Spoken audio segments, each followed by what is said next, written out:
पहला क्वेश्चन आप सभी के सामने, इनमें से कौन सा मूल दीर्घ स्वर नहीं है? जिस क्वेश्चन में नहीं है आ जाता है, इन पर विशेष ध्यान दीजिएगा। अब सभी जानते हैं स्वर के दो भेद हो जाते, एक हो जाते मूल स्वर जिनको हरस भी बोल देते, और दूसरे हो जाते भैया दीर्घ स्वर जिनको एक प्रकार से आप गुरु स्वर भी कह सकते हो। हरस्व को लघु भी कहा जाता है। इनकी संख्या 4 हो जाती है, ऐसे अनार, ई से इमली, उ से उल्लू और री से ऋषि। ये जो दीर्घ होते हैं इनके उच्चारण में 2 मात्राओं के बराबर समय लगता है। ये भी 2 प्रकार के होते हैं, एक साथी मूल दीर्घ और एक होते संयुक्त संधि स्वर। एक क्या हो जाते? संयुक्त संधि स्वर। मूल दीर्घ स्वरों की संख्या हो जाती है 3, आ से आम, ई से ईख और बड़ा उ से ऊन। जबकि संयुक्त की हो जाती है ए से एड़ी, आई से ऐनक, ओ से ओखली, औ से औरत। जब भी आपसे स्वर पूछा जाए कि स्वर की संख्या कितनी है, तो याद रखिएगा स्वर की संख्या हमेशा 11 होगी। इसको आप दुनिया में कहीं भी चैलेंज कर सकते हैं। केंद्रीय हिंदी निदेशालय की जो मानक हिंदी है उस पुस्तक से आप सीधे के सीधे ऑनलाइन अभी भी सर्च कर लो, जब आपका मन हो तब सर्च कर लो। स्वर की संख्या हमेशा 11 होती है, स्वर कभी भी 13 नहीं हो सकते, नहीं हो सकते, नहीं हो सकते। तो पूछा कौन सा मूल दीर्घ स्वर नहीं है? इन तीनों को छोड़कर बाकी, तो ये भी है, ये भी है, ये भी है। ये जो है साथी, ये मूल दीर्घ स्वर नहीं है, ये संयुक्त संधि स्वर है। ये कैसा है? संयुक्त संधि स्वर है। भाषा विज्ञान की दृष्टि से ऊ से ऊन ये किस प्रकार का स्वर है?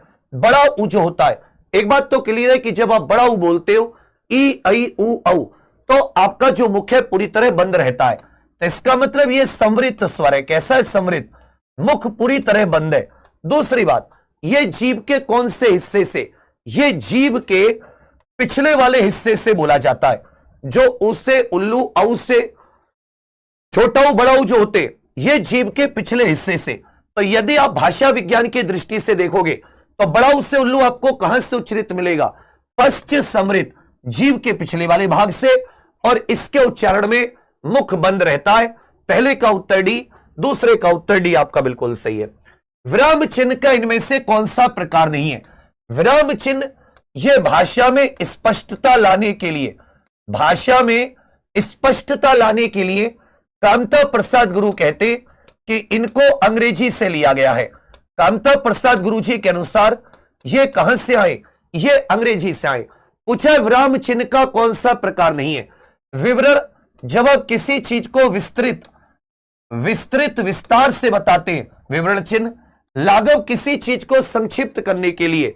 निर्देशक, लंबा डैश जो हो जाता है। उपदेशक नाम का कोई चिन्ह नहीं होता। तो नहीं वाले क्वेश्चनों को विशेष तौर पर ध्यान से उत्तर देते हैं। नहीं वाला कोई नहीं। इनमें से कौन सा? श्रृंखला की स्पेलिंग आपसे पूछी है, ध्यान दीजिएगा। श्रृंखला की जो स्पेलिंग होती है यह आधा श्रेय होता है। सी आपका बिल्कुल सही है। यह आपको कई सारे क्वेश्चन मिलेंगे, यह श्रृंखला मिल जाएगा। इस प्रकार से आपको साथी आधी श्रेय वाला याद रखिएगा। यह आपको श्रृंग एक शब्द मिल जाएगा जिसको सींग कहते हैं, जिसको सींग कहते हैं। तो इसमें जो श्री होता है ये हमेशा, श्रृंगार की स्पेलिंग भी याद रखेगा, श्रृंगार में भी क्या हो जाता है? आधा। तीसरे चौथे का सी। सही शब्द को पहचानिए, वही वर्तनी। इतिहास में कई चंद्रगुप्त मिलते हैं। यहां पर चंद्रगुप्त शब्द में कौन सी संज्ञा है? यहां पर चंद्रगुप्त शब्द में कौन सी संज्ञा का प्रयोग किया गया है? तो देखिए षड्यंत्र की सही स्पेलिंग भी आपका बिल्कुल सही है।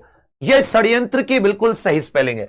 देखिए चंद्रगुप्त अगर अकेला शब्द होता चंद्रगुप्त, तो ये अब सभी जानते हैं व्यक्तिवाचक संज्ञा हो गई। ये कैसी हो जाती? व्यक्तिवाचक। लेकिन यहां पर इसका प्रयोग बहादुर व्यक्तियों के लिए किया गया है। इस शब्द का प्रयोग किसके लिए किया गया है? बहादुर व्यक्तियों के लिए। तो व्यक्तिवाचक का प्रयोग, एक शब्द का प्रयोग अनेक के लिए, तो इसका मतलब यहां पे व्यक्तिवाचक संज्ञा का प्रयोग जातिवाचक संज्ञा के रूप में हुआ है। व्यक्तिवाचक संज्ञा का प्रयोग कैसे हुआ है भैया? जातिवाचक। डी आपका यहां पे बिल्कुल सही है। पांचवें का बी, छठे का डी। पुरस्कार पाने वालों में कुछ हमारे विद्यालय के छात्र तो यहां पर छात्रों के बारे में बात हो रही है। यहां पर कौन सा पदबंध है? जब भी साथी यहां पर किसके, ये सोचो बात किसके बारे में हो रही? छात्र। और छात्र कौन सी संज्ञा है? छात्र जातिवाचक संज्ञा है।